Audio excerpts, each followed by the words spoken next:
Magandang buhay sa lahat. Ako si Teacher Teresa May Maghanoy, ang inyong guro sa Filipino 3. Ang tatalakayin natin ngayon ay tungkol sa bahagi ng pangungusap. Handa na pa kayong matuto? Magaling! Nakakatuwang marinig yan. Ngunit, bago ang lahat, narito ang ating layunin para sa ating aralin na inaasahan kong makakamit ninyo pagkatapos ng aralin na ito. Una ay natutukoy ang simuno at panaguri sa pangungusap. Pangalawa, na isasalungguhitan ng wasto ang simuno at panaguri sa pangungusap.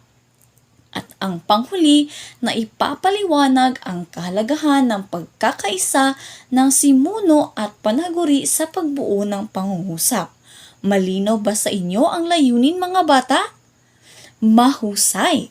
Bago ang lahat, may ipapakita muna ako sa inyo na larawan. At ang nais kong gawin ninyo ay tukuyin kung sino ang nakikita ninyo sa larawan at kung ano ang kanyang ginagawa, upang tayo ay makakabuo ng isang pangungusap. Handa na ba kayo, mga bata? Magaling! Narito ang unang larawan. Sino ang nakikita ninyo sa larawan? Tama, ang babae. Ano naman ang ginagawa ng babae? Magaling!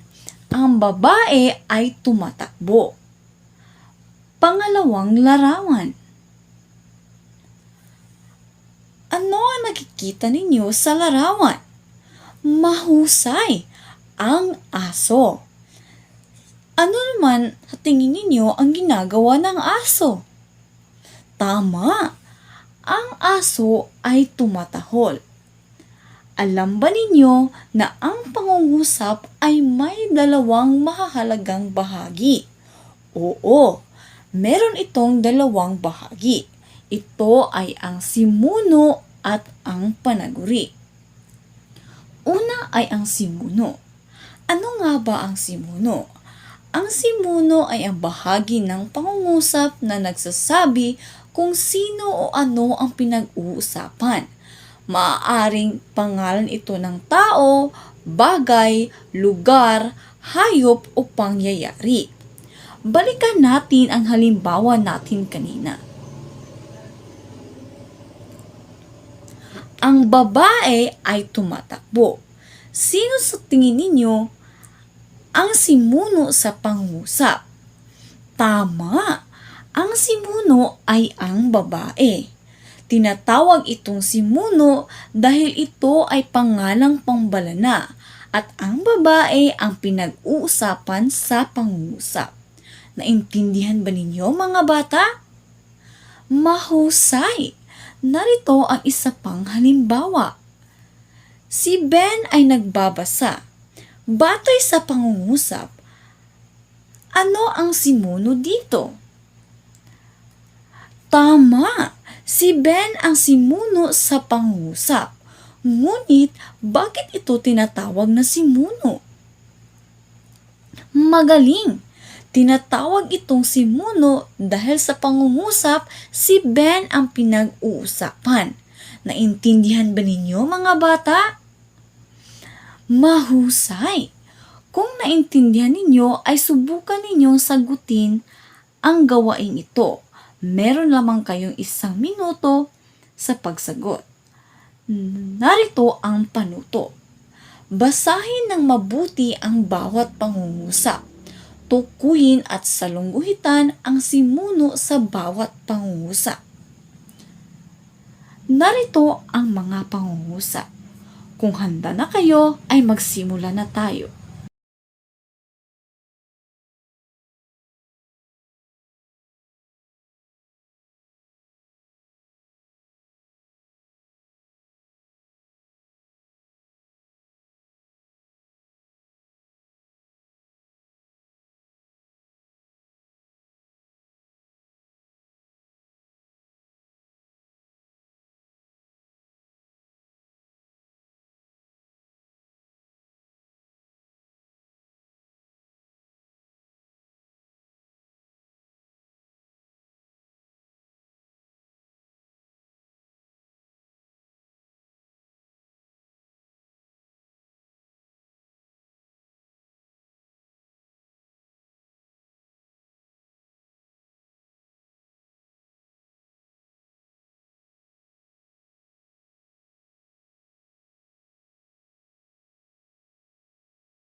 Tapos na ba kayo? Ngayon ay iwasto na natin ang inyong mga sagot. Para sa unang pangungusap, ang bata ay kumakain. Ang salitang sinalungguhitan ay ang bata at ang bata ay ang simuno sa pangungusap. Pangalawang pangungusap, ang paaralan ay malinis. Ang simuno ay ang paaralan, kaya ito sinalungguhitan. Ang pangalan ay pangalan ng lugar. Pangatlong pangungusap, ang ilog ay malinis. Ang ilog ay ang simuno sa pangungusap, kaya ito sinalungguhitan. Pang-apat na pangungusap, ang guro ay nagtuturo. Ang guro sa pangungusap ay ang simuno. Siya ang pinag-uusapan sa pangungusap. Ang mga ibon ay lumilipad. Ito ay ang panglimang pangungusap at ang simuno dito ay ang mga ibon. Ngayon ay tapos na tayo sa simuno, dumako naman tayo sa pangalawang bahagi ng pangungusap, ang panaguri. Ano naman ang panaguri? Ang panaguri ay ang bahagi ng pangungusap na nagsasabi ng ginagawa, kalagayan o inilalarawan tungkol sa sinimuno. Karaniwan itong may pandiwa o salitang naglalarawan. Balikan natin ang halimbawa natin kanina. Ang aso ay tumatahol. Batay sa pangungusap mga bata, ang panaguri ay ang salitang tumatahol. Dahil ito ang naglalarawan at nagsasabi tungkol sa simuno na ang aso. Ngayon, bakit ito tinatawag na panaguri? Tama! Ang salitang ay tumatahol o tumatahol ay tinatawag na panaguri dahil ito ay naglalarawan sa kalagayan ng simuno sa pangungusap na ang aso. Narito ang isa pang halimbawa. Ang bata ay makulit. Sa tingin ninyo, ano ang panaguri sa pangungusap? Mahusay! Ang panaguri sa pangungusap ay ang salitang makulit dahil ito ang salitang naglalarawan sa simuno na ang bata. Naintindihan ba ninyo mga bata? Napakagaling! Tunay ngang naintindihan ninyo at ngayon ay subukan ninyong sagutin ang mga ito. Narito ang panuto. Basahin ng mabuti ang bawat pangungusap. Tukuyin at kahunan ang panaguri sa bawat pangungusap. Narito ang mga pangungusap. Simulan na natin at meron lamang kayong 1 minuto upang matapos ito.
Tapos na ba kayo?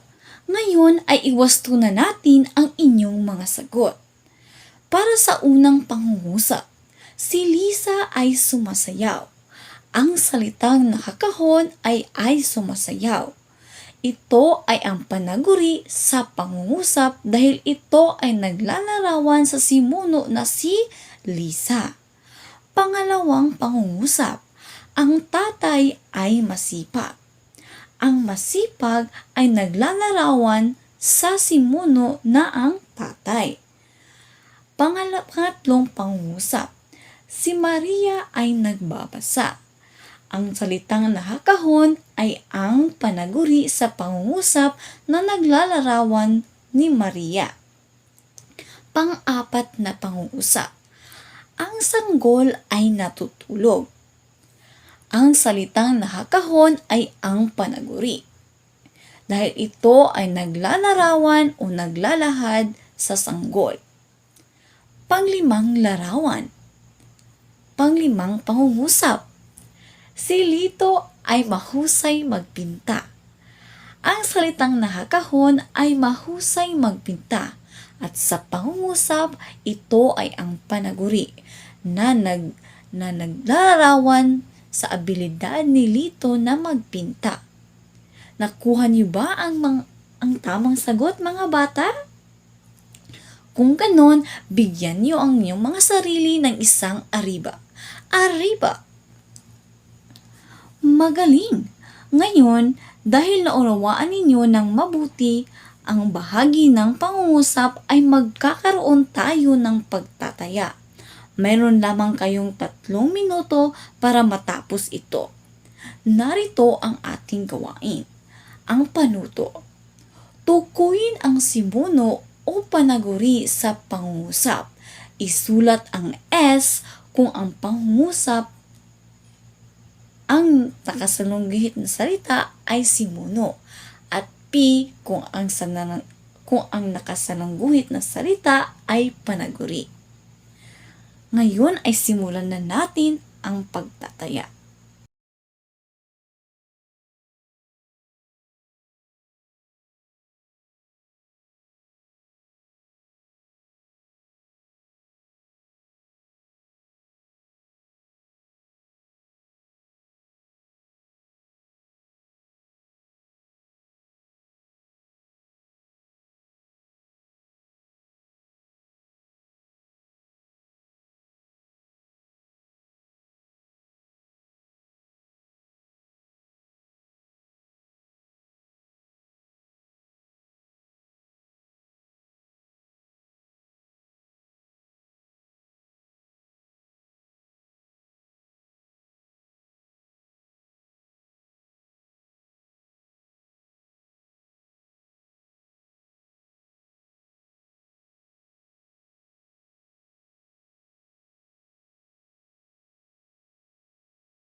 Ngayon ay iwasto na natin ang inyong gawain.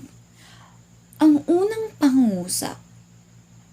Ang bulaklak ay mabango. Ang salitang nakasalungguhit ay ang salitang ay mabango. At ito ay anong bahagi ng pangungusap? Tama, ito ay panaguri. Pangalawang pangungusap. Ang isda ay lumalangoy. At ang salitang nakasalungguhit ay ang isda.